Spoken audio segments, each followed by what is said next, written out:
Reverend Robin and I just got back from our Unity People's Convention, and that is an exciting time every year because, we have over 600 Unity centers around the world. And at the Unity People's Convention, all the great minds and leaders of Unity come together and we exchange ideas and plans and programs, and it's enriching in so many ways. One of the highlights every year, and especially this year, was the presentation of several awards. And in particular, there's one award called the Light of God Expressing. And this is given to someone in the Unity movement who really embodies Unity's teachings and commits their life to furthering those teachings in the world.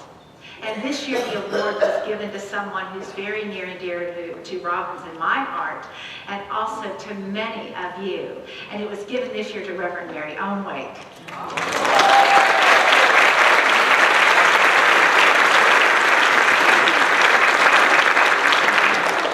Now, some of you may have come to the church in the last number of years and may not know that Mary was our senior minister back in the 90s for nearly a decade. And under her leadership, this community just learned to shine its light even more brightly in the world. And both Robin and I feel like we're part of the legacy of light of Reverend Mary Ownwake because she touched us so much. And whether you knew her or not, you are part of her legacy. You see, we all stand on the shoulders of the people that come before us, don't we? That's how it works. I'd like you to ask yourself a question for a moment. When you first came to this church, and I happen to know, because I've already met some of you are here today for your first time. So this question works for you too. When you first set foot into this community, what did you feel? It's a rhetorical question. I just want you to answer it internally. What did you feel? What did you notice? What were the first things that you felt and noticed? And what I'm going to assert is that whatever you felt and noticed the first time you stepped here was because of the core values that we live from in this community. We have 5 core values here at Unity Church of Overland Park, and we speak about them periodically throughout the year, but we devote one entire Sunday, Core Value Sunday each year, to speaking about those values. Spirit-led, love, inclusiveness, joy, and abundance. Those are the 5 core values on which we stand. We stand for these values and we stand on these values. These values support us. I know we've got a great vision. Centered in God, we celebrate a world that works for all. Centered in God, we celebrate a world of peace, harmony, and abundance for all. That's our vision. And we've got a great mission statement that we're here to awaken and express the Christ nature, ourselves, our families, our community, and the world. And the way that we go about accomplishing that mission and accomplishing that vision is our core values. It's how we are. It's how we feel. It's how we go about the action steps that we take in the world. Those are our core values, and we're going to explore them today. And what I want you to know about our core values is that they were discerned back in 2006 by a team called the Vision Quest team. And then in 2009, a core values team went back at those values and began to hone and really plumb the depths of them and say, what does it look like to be spirit-led? What does it look like to say that we have a core value of love? It's nice to say it, but what does it really mean? And then we've had teams we call the Walk the Talk team that has been shepherding our core values for these last several years. So what we're about to share today is the results of many, many, many people's prayers and work and heartfelt commitment.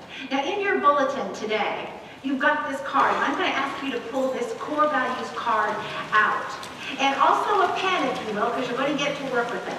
And while you're pulling out this core values card, I'm going to speak to our online community and tell them that you can go to our website, ucop.org, go to the About Us page, and click on the link that says Mission, Vision, Values. And as you comb through that page, you too will find a schedule of, I think it's called a spreadsheet of our core values and all their corresponding behaviors and actions.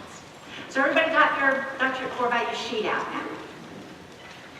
So the first core value we're going to speak about is called Spirit-led. And Spirit-led is the foundation of all that we are. Prayer is the foundation of this ministry. I did a count of all the names that we prayed for over the last year, and my math tells me we prayed for at least 17,000 names. That's a lot of prayers, right? That's a lot of prayers. We define this value as turning within to Spirit for guidance and active communication. We know that when we turn within, we will find God, because God is present in everyone as the unending source of wisdom. And what Spirit-led really means, there's a whole list of behaviors that you'll see here, action steps that you can take to live in this value. The first step are personal steps that you might choose to take, like having a daily spiritual practice, attending classes and workshops that are going to help grow your spiritual life, taking life's challenges and celebrations into prayer. You know, I want to pause for a moment and say, even if we did offer 17,000 prayers last year, I don't think it was nearly enough. You know, the thing about being Spirit-led is that no matter what you're facing, you're going to ask God for support, right? What's the first thing we did when I announced my retirement from this community? The very first step that we took was to create a prayer to guide us in our process. So the first several behaviors listed here under Spirit-led begin with the word I. They're steps you as an individual can take, not just here, but in your personal lives too. And then the last several begin with the word we. They speak to us as a community. What do we do as a community to demonstrate how Spirit-led we are? You notice one of them talks about how we teach spiritual principles to adults and children. And that's why I was so captivated to see this particular image on Facebook when I signed on one day, because one of our church members here, Stacy Storm, she and her partner Heidi have 3 children. These are 2 of their children. This is Jaya and Kyron. They also have a daughter, Aubrey. And when I saw this picture on Facebook, I said yes. It told me that their parents are teaching them and reinforcing the meditation that we teach them every Sunday morning. Doesn't it feel good to you to know that your children and grandchildren are being taught from a young age to sit quietly and meditate? Or to try to sit quietly and meditate? It's being modeled for them. Okay, so here's my request of you. I would like you to look at this section of 6 items for Spirit-led and circle one or put an asterisk beside one that you are willing to commit to. It may be one you already do, or you may want to pick one that you're kind of so-so on, and you want to stretch, because that's what we're about, isn't it? We're about stretching on this spiritual path of life. So pick one, circle it. You might have to pick 2. Don't overdo it, because we're going to do one for all 5, so I don't want you to be overtaxed, right? But pick at least one, circle it. We're going to move on now to the next core value of love. You know, love is something we all claim to want. And here's the thing about these spiritual core values. As you make a commitment to live in these core values, you will have more of what it is you're making a commitment to. So if you make a commitment to live from a place of love, you will have more love in your life. Do you like the photo behind me? It is love, isn't it? Yeah, that's our own Peggy Newton, who is our supervisor of our nursery, loving one of the children in the nursery, little Ainsley. You can just feel it, can't you?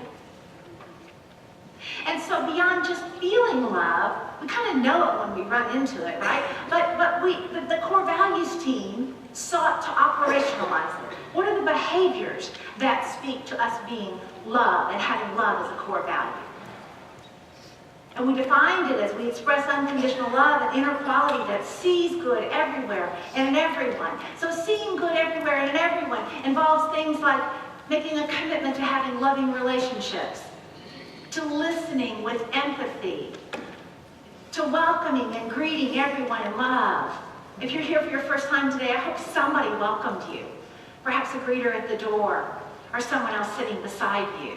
That's all part of this core value of love. So I invite you to look down the list of action steps and behaviors and circle one that you'd like to make a commitment to.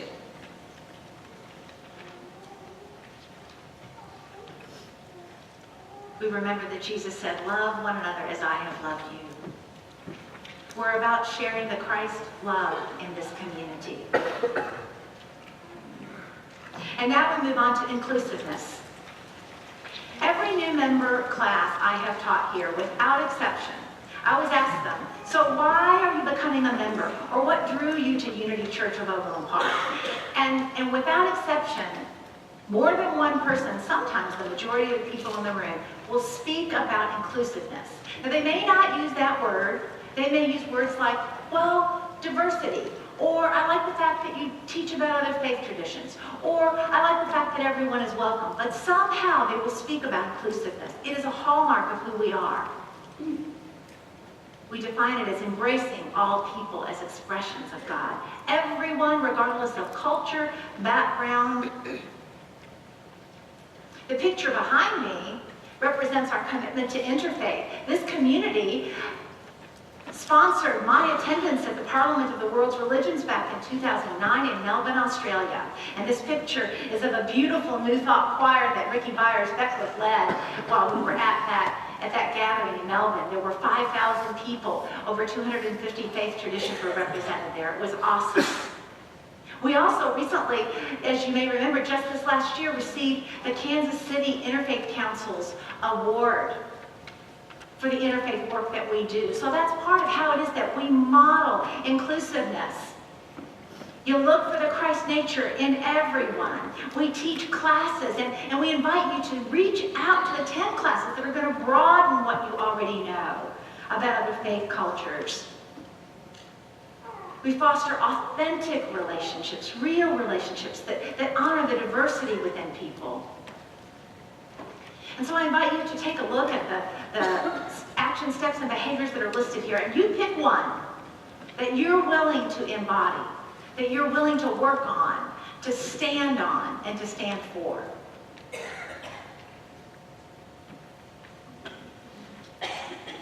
Recently, a Presbyterian minister visited our congregation. He was here for a week, attended a service and a memorial service, and he said, it was truly amazing. He said, I couldn't believe how welcoming everyone was. He said, every church says that it's welcoming. He said, but you really are. It was kind of nice to hear that from a peer. And then in February, we conducted a survey of our congregation, and we asked for input and ideas. We got 650 plus comments. And here's one of the comments that was one of my favorites. The person said about their first time here, it was truly amazing. The minute I walked through the doors, sensing the peace, love, and a wonderful vibration of oneness, I knew I was home. Those that greeted me made me feel welcome. I've been coming ever since. Thank you, God. All right, so now we move on to the core value of abundance. I kind of think I like this one the best. Listen to the definition here.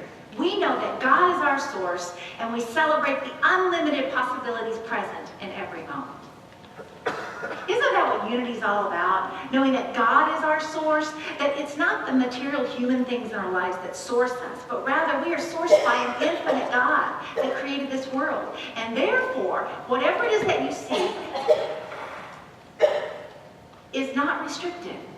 Therefore, we live in a world of unlimited, limitless possibilities. It speaks to being optimistic, this particular core value, that we're going to look for the good and focus on what is possible. And the other thing that this core value of abundance speaks to is how Jesus taught the law of giving and receiving. As you give, so you will receive. Well, this core value of abundance is all about giving into the world, giving your time through service and love, giving your finances to the places where you're spiritually fed. As a community, we make a commitment to give 10 cents of every dollar back out into the world to those sources that spiritually feed us. If you buy a book here versus Barnes & Noble, the difference is that you can buy a $10 book here and $1 is going to go out of this community to do great good in the world. We practice tithing as a community. So it's giving your talent, your time, your treasure. It's knowing that anything is possible. It's stepping forward in service to the world. So would you please take a look at the list of behaviors for abundance, and you circle one. that you would like to commit to, or that you would like to live more deeply in?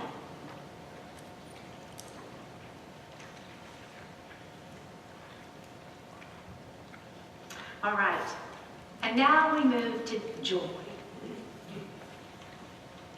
When we discern this core value of joy, we were working with a consultant, and she said, you know, I've never known a community, a church community, that had a core value of joy.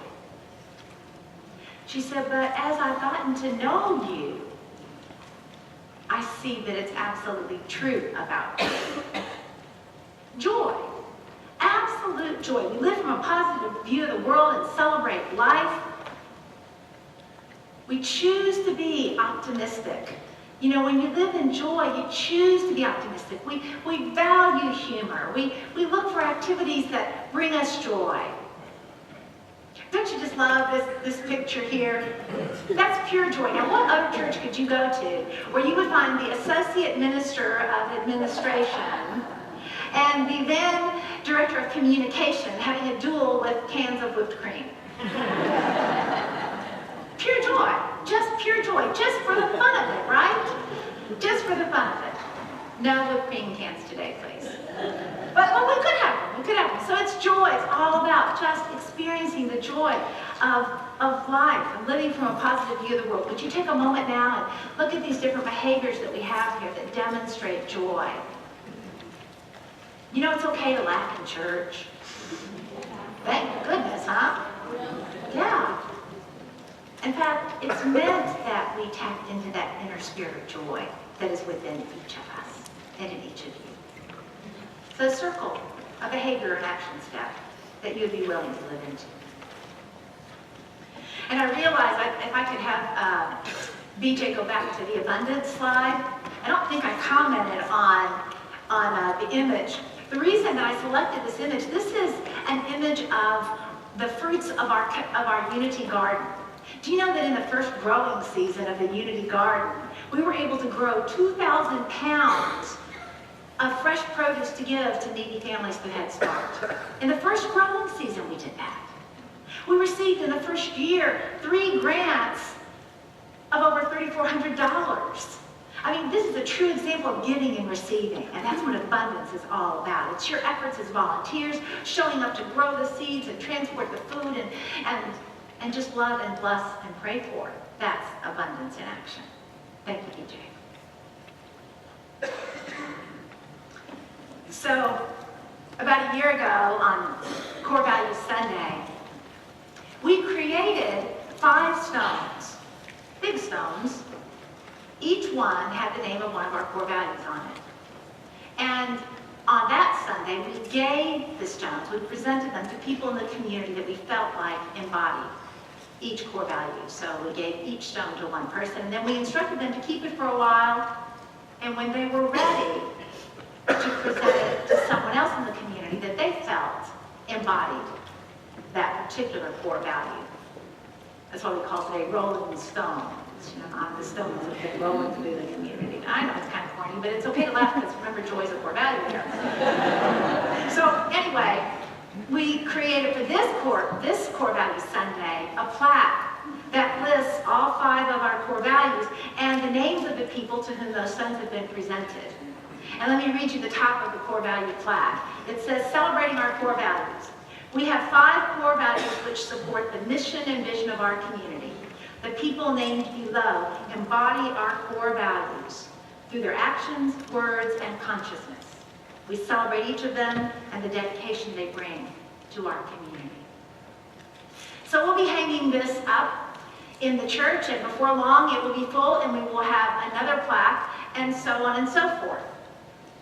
There's already too many names on here to read to you, but what I can tell you is that those are not the only people who embody these core values.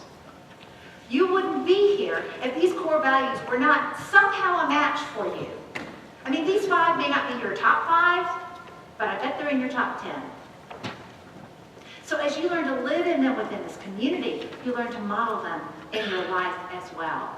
And remember, what it is that you commit to, you have more of. As you demonstrate these qualities, you will receive more of them too. That's how the universe works. Okay, we're not yet done with the card. I'd like you to peruse it one more time, just kind of glance through it, and then I'm going to invite you to take a stand for one of these core values. I'm going to invite you to look back over these values of spirit-led and love, inclusiveness, abundance, and joy. And I invite you today to make a commitment from your heart to live this core value within this community and to live it within your personal lives, such that you become a stand for that core value. Now, you may find that you would like to stand for more than one, and that's okay. But I'm inviting you to really make a commitment. So just turn within for a moment, close your eyes, and as I speak these core values, see which one resonates so deeply for you that in a moment you'd be willing to stand up and commit to embodying. Spirit-led, love, inclusiveness, abundance, joy. And when you are ready, when you have at least one in your mind, I invite you to open your eyes and look forward again so I can see that you've got one. Yeah. Okay, so remember, these are the values that we stand on. So I invite you right now, if you are willing to take a stand for the core value of joy, would you please stand so that we can all see you? Now look around the room. These are the people who are going to walk the talk for joy. You folks are going to be the keepers of joy, and we're going to help you. You're not on your own, but you're taking a stand for joy, and we are grateful to you for that. Okay, you can be seated. Abundance. Who is willing to take a stand for embodying abundance? Yes. Yes, please stand. And look around the room at all those of you up in the balcony too who are willing to take a stand to embody abundance in your personal lives, in this community. We are in good hands, folks. You are the keepers of abundance, and we're going to support you and help you in that. Thank you for making that commitment to embody abundance. And now the core value of inclusiveness. Who would like to take a stand to embody the value of inclusiveness? Please stand. And look around the room again. Look at all those of you up in the balcony, all around, who are willing to take a stand for the core value of inclusiveness. And that means that you take the stand for being welcoming to all people. Yeah, thank you for that. Love. Who will take a stand for love? For being love in this community, for being love in your own personal lives. Look around the room, knowing that as you take a stand for love, so you will experience more love. You will be wrapped in love as you embody it. And we will help you as you stretch into it. The keepers of love. And finally, the core value of spirit-led. Remembering that spirit is a word we use for God. I invite you to stand if you are willing to take a stand for the core values of being spirit-led. Okay, so you folks that are standing right now, I charge you with special responsibilities. You can call for prayer at any moment. Any moment, wherever you are, you can invite people to pray about it, to discern, to call upon Spirit's wisdom, because what you know is that there's an unlimited well of wisdom in you, and that is God, your source, our source. Thank you for that. Wow. Our values are what you stand for. They are also what we stand on. They support us as we do our work in this world and in this community. And it takes every one of us. I'd like to close with a story today from this book, The Song of the Bird by Anthony DeMello. It's a Sufi story, and this particular Sufi person said, I was a revolutionary when I was young. And all my prayer to God was, Lord, give me the energy to change the world. We want to change the world, don't we? As I approached middle age and realized that half my life was gone without my changing a single soul, I changed my prayer to, Lord, give me the grace to change all those who come in contact with me, just my family and friends, and I shall be satisfied. Now that I'm an old man and my days are numbered, my one prayer is, Lord, give me the grace to change myself. If I had prayed this right from the start, I should not have wasted my life. Now, no one wastes their life. But here's the thing. It starts here. It starts in your heart and mind. You stood up and took a stand for something today. As you make that commitment, you shift this community forever. As you make that commitment, you do impact and change the world for good. And I, for one, am so proud to be a part of a community who values being spirit-led, being loving, being inclusive, takes a stand for abundance, and lives in joy. God bless you.